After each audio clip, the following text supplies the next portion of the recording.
The most confident person in the room is rarely the one talking the most. In fact, you can often identify real confidence by what someone refuses to do. They do not chase approval. They do not fight for attention, and they do not panic when the conversation becomes uncomfortable. Confidence is not a louder voice. It is a quieter mind. Here are 5 things genuinely confident people do differently in conversations. 1. They listen without preparing their next response. Insecure people listen for an opening to speak. Confident people listen to understand.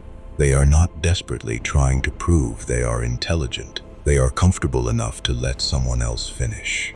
Because when you stop performing, you start noticing what people are actually saying. 2. They are comfortable with silence. Most people fear silence because they think it makes them look awkward or uncertain, so they rush to fill it. Confident people don't. They pause. They think, then they speak.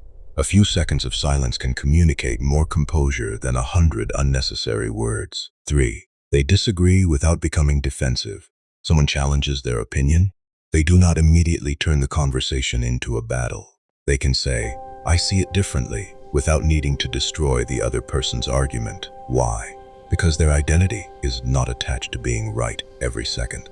The Stoics understood that changing your mind when presented with better reasoning is not weakness, it is strength. 4. They don't over-explain themselves. When someone is constantly defending every decision, it often reveals something beneath the surface. They need permission.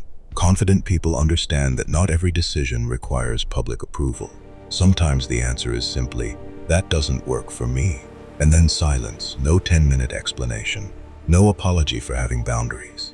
5. They make other people feel heard. This is the paradox. The person who wants to appear impressive talks about themselves. The person who is genuinely confident becomes curious about others. They ask thoughtful questions, they remember details, they give people room to speak. And people remember how you made them feel long after they forget what you said.